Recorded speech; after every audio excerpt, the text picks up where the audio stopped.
Hello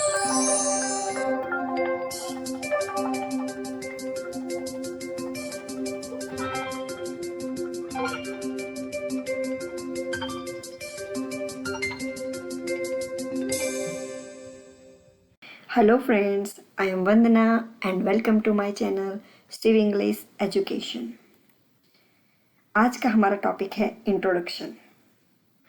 आपको चाहे वो इंग्लिश क्लास हो या जॉब इंटरव्यू के लिए जाना हो, किसी लार्ज इवेंट में गए हो या अभी अभी आपकी नई नई जॉब लगी है, चाहे स्कूल्स हो, कॉलेजेस हो, कहीं भी आपको इंट्रोडक्शन देने की ज़रूरत पड़ सकती है विदाउट एनी प्रायर नोटिस।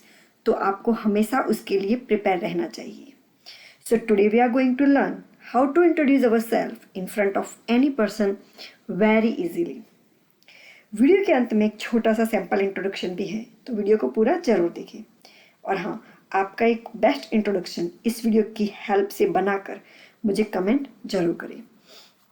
और अगर ये वीडियो आपको हेल्पफुल होता है, आपको पसंद आता है, तो इसे लाइक करिए, अपने फ्रेंड्स और रिलेटिव्स के साथ में शेयर करिए और इस चैनल को सब्सक्राइब करना ना भूलें।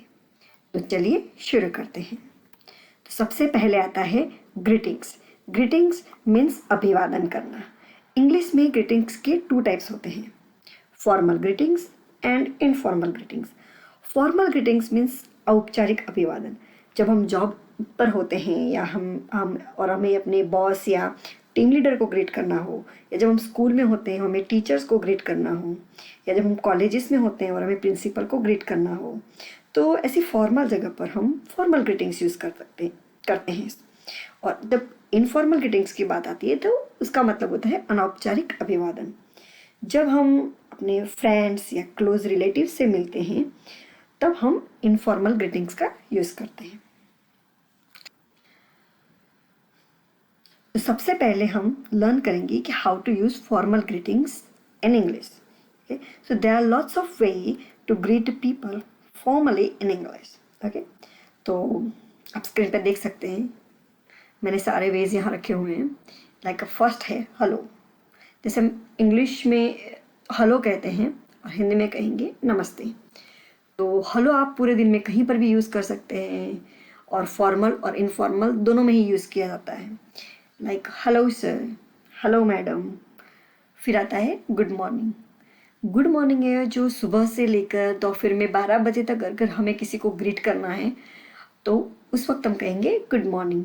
आप सिंपल गुड मॉर्निंग भी कह सकते हैं और गुड मॉर्निंग के बाद में नाम या सर या मैडम ऐसा कुछ भी लगा सकते हैं, like good morning sir, good morning Nisha. फिर 12 बजे से लेकर शाम के 4-5 बजे के आसपास तक हम कहेंगे गुड आफ्टरनून। सेम जैसे गुड मॉर्निंग यूज़ करते हैं वैसे ही गुड आफ्टरनून भी यूज़ करेंगे, good afternoon Krisha. And then good evening. शाम को 4-5 बजे से लेकर रात को सोने से पहले डिनर टाइम तक अगर हम किसी को ग्रीट करना है then we have to use a good evening, like good evening sir, good evening Rakesh. और गुड नाइट जो नॉर्मली सेंड ऑफ मतलब like we have to say a goodbye to someone, then we have to use the good night. जैसे हम अपने घर में भी जब रात को सोते हैं तो good night mama, good night daddy. और अगर हम डिनर पे गए, हमारी कोई कंपनी से रिलेटेड मीटिंग है, तो उस वक्त भी हम जब अपने घर जा रहे होते हैं तब we have to say a good night to our colleagues और client. And good day, good day भी गुड नाइट गुड मॉर्निंग की तरह यूज़ होता है, बट वो दिन में कभी भी यूज़ हो सकता है, like good day, have a good day. तो ये सारे तरीके थे, वो है फॉर्मल ग्रीटिंग्स के। अब आता है इनफॉर्मल ग्रीटिंग्स। फॉर्मल की तरह इनफॉर्मल ग्रीटिंग्स के भी बहुत सारे तरीके हैं, लाइक हाय, हाया, यो, हे। फिर हम हिंदी में कहते हैं कि कैसे हो भाई, कैसे चल रहा है, सब ठीक ठाक तो है। तो उसके लिए हम ऐसा कहेंगे कि what's good, what are things, what's going on, what's up. आप वीडियो को पॉज करके ये जितने भी ग्रीटिंग्स मैंने कहे आप उसकी प्रैक्टिस कर सकते हैं। वीडियो को पॉज करिए और आप भी पॉज करके आप भी उसी सेंटेंस को दोहराइए। और उसमें भी सेम तरीके से हम जैसे हाय वंदना, हाय मुकेश, नाम भी लगा सकते हैं और सिंगुलर भी यूज़ कर सकते हैं। तो ये था हमारा ग्रीटिंग्स। अभी हम देखते हैं इंट्रोडक्शन। सबसे पहले अगर इंट्रोडक्शन में कोई चीज़ आती है तो वो है नाम, your name. Anybody can ask you what's your name or what is your name. So what is the difference between what is and what's? What's is a contraction form of what is.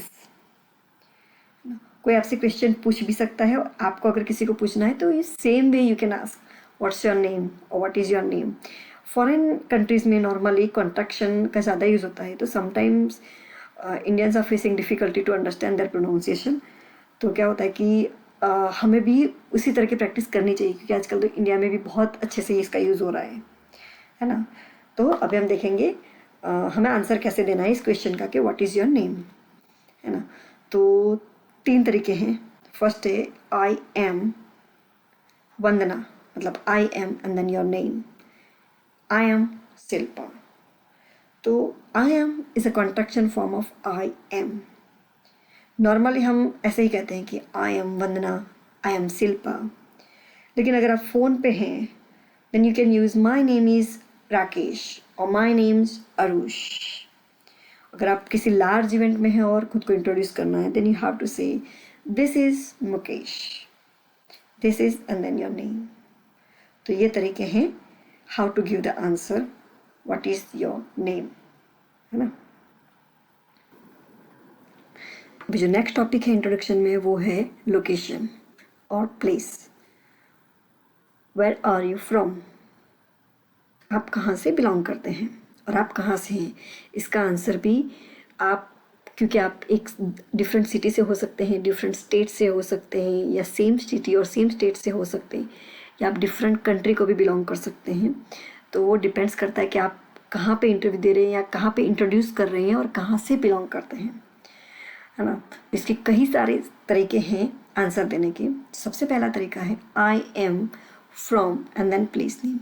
I am from London, I am from UK. Then आप nationality भी कह सकते हैं। आप दूसरी country में जाकर अगर अपने आप को इंट्रोड्यूस करना है then you can say I am British, I am Indian, I am Japanese, I am and then your nationality. अगर आपको डिस्टेंस शो करना है, जैसे आप एक सिटी में हैं और दूसरे सिटी में इंटरव्यू के लिए गए हैं, then you can say I come from New Delhi, मतलब आई कम फ्रॉम सिटी और स्टेट नेम। आप एक ही जगह पर बॉर्न हुए हैं और वहीं पर बड़े हुए हैं, then you can say I was born and raised in New York, I was born and raised in and place name. अगर आप एक जगह पे बॉर्न हुए हैं लेकिन बड़े कहीं और हुए हैं, then you can say I was born in Pune but raised in Mumbai, I was born in and then birth place but raised in place name. और आप बड़े कहीं और हुए हैं लेकिन रहते कहीं और है, जैसे कि I grew up in India but now live in UK. I grew up in and आपका जहाँ ग्रू हुए हैं वो place name, and now live in place name. I grew up in India but now live in UK. और एक आखिरी तरीका है I'm originally from place name but now I'm based in place name. So I'm originally from Gujarat but I am now based in Maharashtra. तो ये बहुत सारे तरीके हैं to give the answer of question where are you from, depends कि आपका location।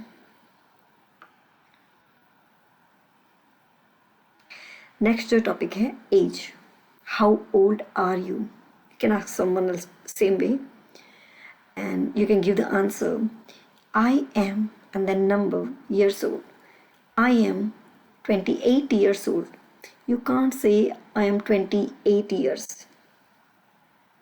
आप कह सकते हैं I am 28 और I am 28 years old. Second वे है I am and then number I am 18. I am 15. I am 21. और अगर किसी को एग्जैक्ट डेट ना बतानी हो तो आप उसे कह सकते हैं कि I am in my mid 30s, she is in her early teens, he is in his late 50s। हमारा जो नेक्स्ट टॉपिक है वो है पोजीशन एंड कंपनी। आप जब इंटरव्यू के लिए जाते हैं तो आपको अपने आप को कहना पड़ता है कि मैं इस कंपनी के लिए काम करता हूँ, इस डिपार्टमेंट में काम करता हूँ, मेरी पोजीशन ये है, तो उसका आंसर आप इंग्लिश में कैसे देंगे? सो फर्स्ट तरीका जो है वो है I work at for company name in the and then department name. For example, I work for Facebook in the finance department. दूसरा जो तरीका है वो है आई एम ए एन और पोजीशन आपकी at company name, like I am senior developer at Google. पहला जो आंसर दिया हमने कौन सी कंपनी में काम करते हैं और कौन से डिपार्टमेंट में काम करते हैं।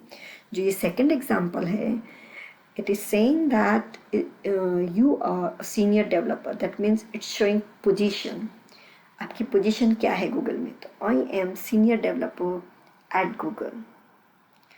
और आप सिंपली आप अपनी नॉर्मल पोजीशन भी बता सकते हैं, like I work as a और an position, I work as an accountant. Next जो टॉपिक है वो है क्वालिफिकेशन, मतलब कि इन शॉर्ट आपकी पढ़ाई, आपने कितनी पढ़ाई की है, या तो आप ग्रेजुएट ख़त्म करने वाले हो, या तो आपने ग्रेजुएट कर लिया है, या तो आपने मास्टर किया है, या तो फिर किसी पर्टिकुलर सब्जेक्ट में किया है, तो आप किस तरह से आंसर देंगे।